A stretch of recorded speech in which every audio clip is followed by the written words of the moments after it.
Você acredita em inferno? Inferno, umbral, purgatório, prisões astrais, no que você acredita?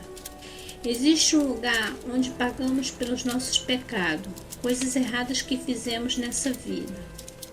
Ou para você, morreu, acabou.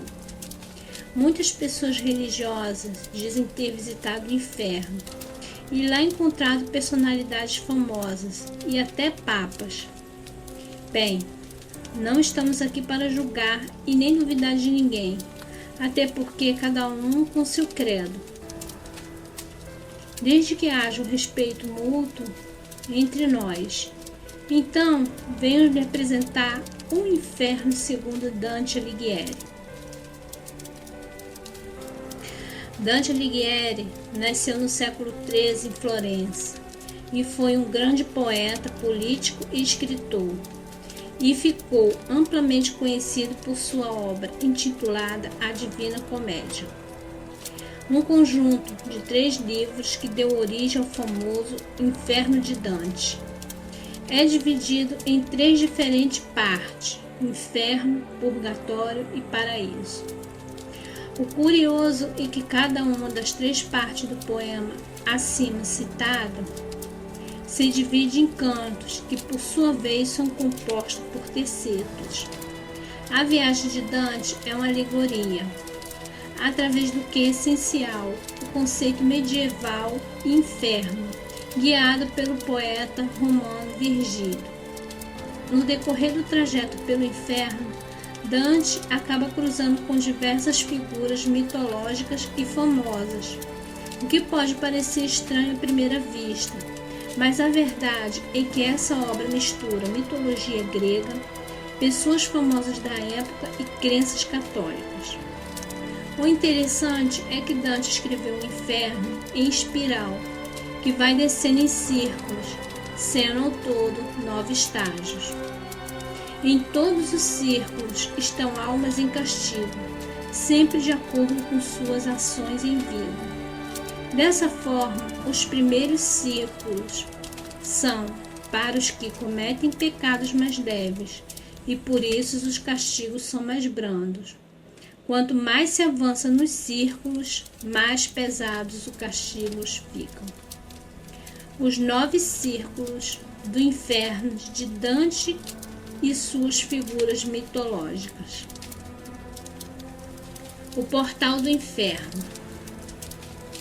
Ao adentrar, tenha em mente, abandonai todas as esperanças, vós que entrais.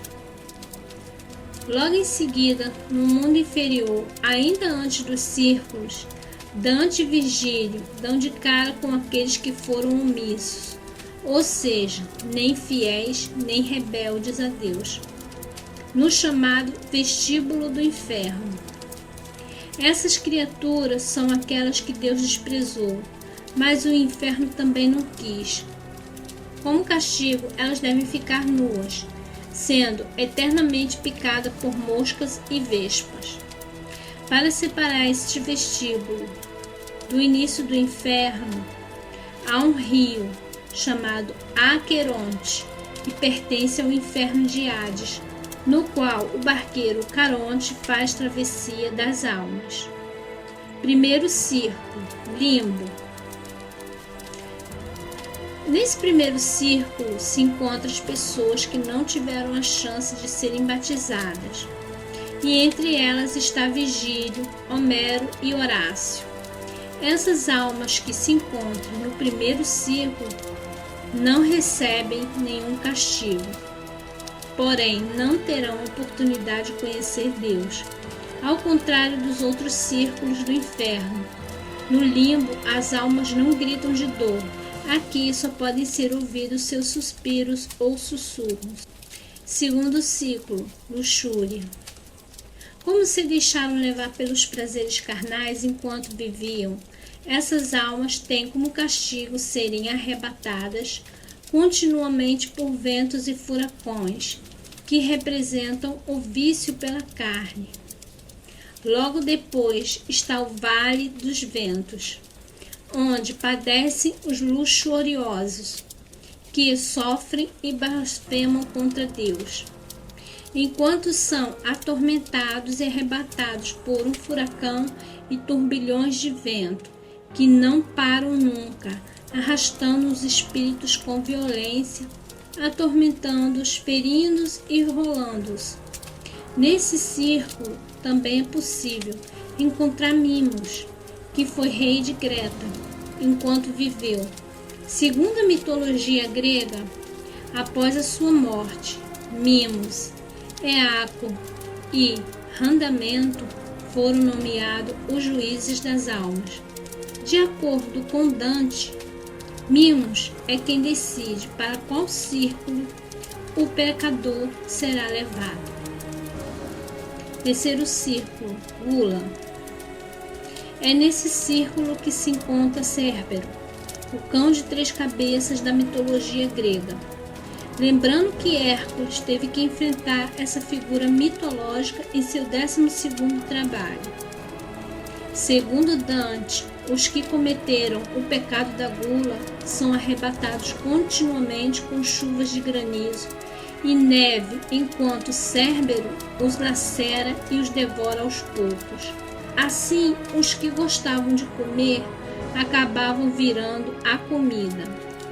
Aqui está Siaco, um político florentino, o único guloso que não está submerso na lama. Quarto círculo, Avarentos. O guardião da entrada desse círculo é Plutão e Fortuna, deuses da riqueza da mitologia grega. Plutão é filho de Deméter na mitologia grega. Neste local, o castigo dado às almas é empurrar eternamente grandes e pesadas pedras que representam suas riquezas acumuladas e que poderiam ter usado de forma benéfica, mas não foram. E no trajeto eles vão se insultando uns aos outros. Quinto ciclo, Irados. Nesse ciclo se encontram aqueles que cometeram o pecado da ira. E como castigo, essas almas ficam mergulhadas, se autoflagelando nas barrentas e sanguinárias águas do rio Estige, que também era um dos rios do reino de Hades na mitologia grega. No fundo do rio, sem permissão para subir, estão os rancorosos. Lembramos que foi neste mesmo rio que Aquiles foi mergulhado, ainda bebê por sua mãe, que deixou somente seu calcanhar de fora das águas. Antes do próximo ciclo, vem o muro de Dite, ou Dis. É a única passagem possível, é uma porta que se encontra lacrada.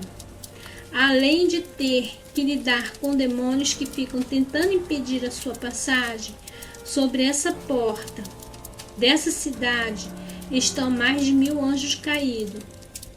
E então eles ainda dão de cara com a Medusa e com as 3 fúrias, criaturas que torturavam as almas dos pecadores no inferno dos gregos. Para Dante e Virgílio sair de lá, surge um anjo que chegou à porta com uma varinha e abriu-a sem nenhuma oposição. Sexto círculo, Heresias. Nesse círculo estão os hereges, e lá como castigo os pecadores que não creem em Deus e em Jesus Cristo são sepultados em túmulos flamejantes. E aqui como podemos observar melhor essa mescla que Dante faz entre o cristianismo e a mitologia grega. Sétimo ciclo, Violentos. A entrada desse ciclo é guardada pelo Minotauro e o espaço é subdividido em 3 ciclos. No primeiro ficam os que foram violentos com o seu próximo, sendo mergulhados nas águas ferventes do rio Flegetonte, que é um dos rios de Hades. Vale ressaltar que as águas desse rio são compostas pelo sangue das pessoas que eles maltrataram. As margens, centauros flecham todos aqueles que tentam fugir. No segundo ciclo estão as almas que foram violentas consigo ou com seus bens, suicidas por não terem respeitado seus corpos em vidas. Eles perdem a posse sobre ele, tornando-se árvores. Até seria um castigo tranquilo se não fossem as Hárpias, monstros híbridos na mitologia grega, tendo a forma fundida entre mulher e pássaro. Elas completam o castigo, arrancando pequenos pedaços das árvores, sempre que se regeneram. Já os que não valorizavam seus bens são perseguidos eternamente por cães. No terceiro estão aqueles que foram violentos com Deus, blasfemadores, num local ermo, com areia escaldante e fogo caindo do céu como se fosse chuva. Esse local representa o mundo ao contrário, criado por Deus. Também se encontra ali aqueles que não respeitaram a natureza, que Dante chamava de sodomitas, e os que foram violentos com a arte. Tem também a cachoeira de sangue. Aqui brota do rio Flegetonte, cujas águas passam pelo deserto e a floresta. Suas margens são de pedras. Dante e Virgílio caminharam pelas margens desse rio para não se queimarem. Separando esse ciclo do próximo, existe um abismo, onde fica Gerião, um gigante que foi morto por Hércules em um dos seus famosos trabalhos. Este gigante ajuda na passagem de Virgílio e de Dante. Oitavo ciclo, maliciosos e fraudulentos. Esse ciclo também possui subdivisões, que são 10 no total. Na primeira são aqueles que seduziam mulheres, castigados através dos açoites. No segundo são os bajuladores, castigados com esterco. No terceiro, aqueles que fizeram a venda de favores divinos, cargos eclesiásticos e peças sagradas, são atolados em buracos com os pés para fora, sendo queimados. No quarto estão os que fizeram passar por adivinhos ou magos, e seu castigo é ter seu rosto virado para trás. No quinto são os que fizeram negociações de cargos públicos ou furtaram seus amos, castigados por demônios que os espetam e os mergulham em poço de piche fervente. No sexto vêm os hipócritas, castigados com pesadas capas de chumbo dourado. No sétimo estão os ladrões, em um eterno ciclo onde são picados por cobras, morrem e nascem para ser picados novamente. No oitavo ficam os maus conselheiros, totalmente envolvidos em chamas. No nono é a vez dos causadores de discórdias e confusões, que são perseguidos por demônios armados de espada. No 10º ciclo estão os falsários, que são castigados com úlceras e feridas que ardem. Separando esses ciclos do próximo, que é o último, existe um poço repleto de gigantes rebeldes que Dante afirma serem horrorosos. Entretanto, esses sendo asquerosos, eles foram gentis com os nossos dois personagens, levando-os até o outro lado do poço. Nono ciclo, traidores. Neste último ciclo encontram-se os traidores, para quem o diabo reservou um castigo bem peculiar, gelo. Aqui os pecadores se encontram com gelo até a cabeça. Nesse ciclo também se divide em 4 partes menores. A primeira parte, denominada de Caína, em referência a Caim, da Bíblia, Os que traíram seu sangue estão mergulhados no gelo até o peito. Na segunda parte, denominada Antenora, os que traíram sua pátria ou seu partido estão mergulhados no gelo até o pescoço.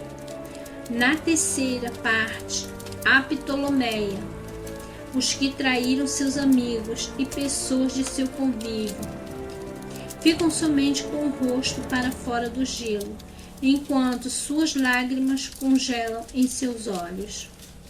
Por fim, Judeca, em referência a Judas Iscariote, os que traem seus benfeitores ou seus senhores estão totalmente cobertos pelo gelo. Bem, no meio dessa última espiral está Lúcifer com 3 cabeças mastigando os traidores da história, Cássio, Brutus e Judas. Para conseguir chegar até o purgatório, onde Beatriz o espera, Dante atravessa o caminho, montado nas costas peludas do Capitão Mor, e vai em direção ao centro da Terra. Mas isso é uma história para um próximo capítulo. Obrigado pela sua presença no mistério de hoje.